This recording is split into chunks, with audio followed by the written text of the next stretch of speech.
right, thank you so much everyone to be with us today for this curated walkthrough.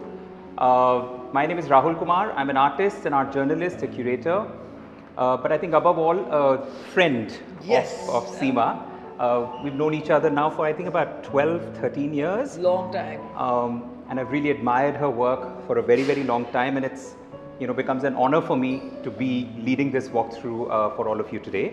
Cut from the same cloth. I mean, the title itself is quite telling of what you believe in and what your entire practice is all about, Seema, right? And we all are part of that one singular energy, and manifestations in different ways. So let's, take a step back. Your practice, you're most known as a painter, but you draw. You're a printmaker. What a wide spectrum. But what led you really to explore yet another medium, yet another process? I remember you telling me in 1991, way back, you actually were intrigued with the process of embroidery and thread and textiles, and you wanted to do this then, and you ultimately, doing it now. I think the idea of thread, right from childhood, is about the breadth.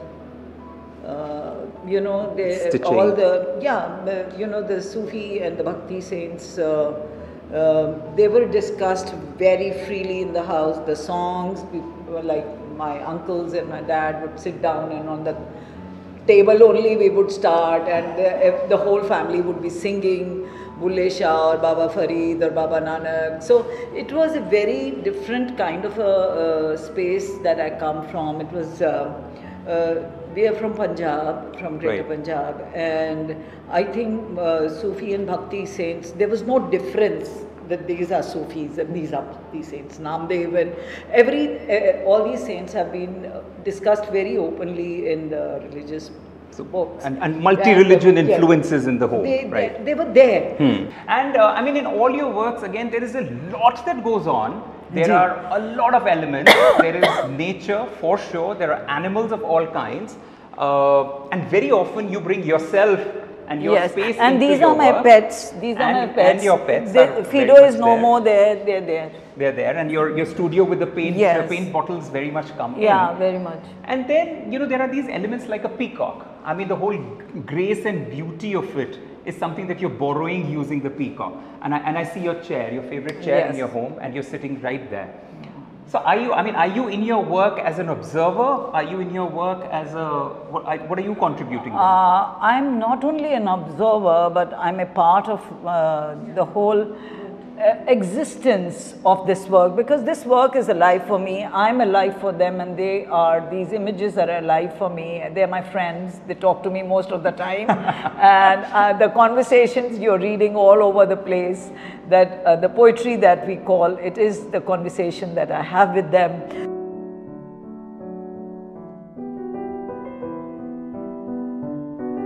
Of course, Tree of Life is something that's a very common theme over many, many years. I think there is a work which is almost 12, 13-year-old work. Yeah, but the Tree of Life is very central to you, and it keeps coming back in your work. By nature or by prakriti, which is given to us through, and whatever faith you may believe in, because we all, somewhere or the other, whether we believe or we don't believe, we are believers. Actually, and you're absolutely right. Most of the religion, or all, if have a reference of tree. Your references are from the subcontinent now, not just from India. You went to Nepal and you actually studied along with the Paua artists. And you got the dragon, and again this feminine figures flying on the dragon. Yeah, so these are yoginis. These are the 5 senses I made on that, and they are controlling the dragons. The dragons could be whatever, but they are fierce.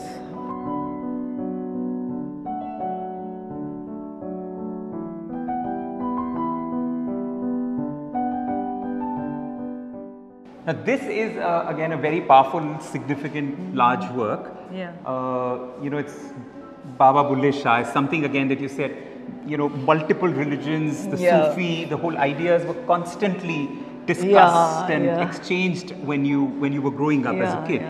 And over here, there is a whole lot of the Baba Bulle Shah in multiple facets. up to that ecstasy of dance, right? Yeah, no, that is Final Liberation. The last sequence is Final Liberation. And this first where we start is when he's trying to find his master, and he finds a master in 𝙎𝙢𝙢𝙆𝙤𝙝, a gardener, a Mali, Right. who just tells him, what are you reading so many books for? What is your problem? It's Final Liberation is just about putting your mind from one place to another. And he picked up one plant and he planted it to the other side. He said it's as easy as that. And that is the time Bulleh Shah realizes that bookish knowledge is not the only thing that you need. It is the experience. Coming to the golden womb is again, and you talk of ecofeminism, right? Which is very different. I mean, the whole idea of feminism is very different the way we normally understand. It is about, two genders, one being No, feminine. that was, I think... very traditional idea. No, traditional, and that was the idea even before 60s.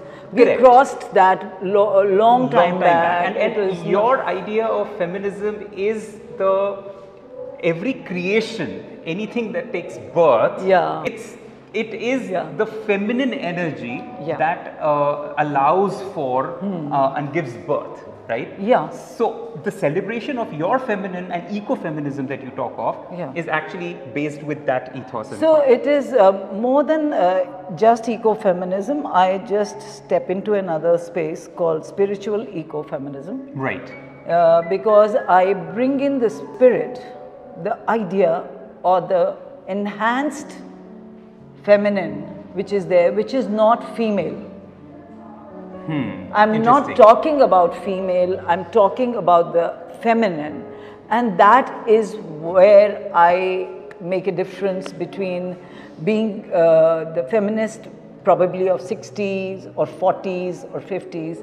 We moved on much ahead, and environment, as you know, today it is, I don't know much about environment as that, but I do know that the idea of feminine is the idea of nature. The day we disrespected, or the first rape, the mining, or whatever was happening, that was an attack on the feminine. Attack on the feminine, the nature. And you can see how the imbalance has grown. We really don't know where to cross and where to stop. Right. About the idea of feminine. So I see the feminine ruling everything, every space, every idea, because every idea is birthing, everything is expanding, everything is collaborating. You and me are talking to each other, and actually while talking to you, new ideas are birthing. So this is what I feel is the whole idea of energy and that this source for me feminine. is feminine. Right. And this becomes a very significant work because this it's actually a 13-year-old work that is part of a collection, but it's just here on display. And I think what's interesting is, if you look at the newer works and this work, there is a lot that can be seen in terms of use of color, in terms of the detailing, right? Yes. There is a translucency here, and there is a very opaque surety there, right? The detail was a little less here, it's a lot more detailed. Yeah. So I think this journey, of the artist to see over a decade-old work, and the new work in juxtaposition really tells about the whole process and where you move. I mean, this is obviously this massive showstopper, which has taken a very long time, you said. I wanted it to be a showstopper, actually. So I decided that this will be the showstopper because I wanted the expanse of wind, the wings, and the whole idea of flight to be experienced by the viewer. You often start with the border, right? And it is for you to start imagining and coming into meditative. It is very meditative for me. It sort of brings me the story that has to, or the narration that has to go on board. So this whole idea of alap, this whole idea of the rest of the world, cut it off, come here, start enjoying what I am presenting. I think that is very beautiful. So in some way I see a parallel. I see, you start with a very repetitive, meditative process of the border, and rest of it emerges. For a meditative mantra or a meditative bird which is repeated constantly, or the stars probably that I've made, it is, for me it is meditation. It is that I go into it deep, I'm conversing with the stars as they are real. I am conversing with the sky as it is real. As the border on the top is missing, I mean, you've actually left. I wanted the flight to go. To sort of open it up to the sky.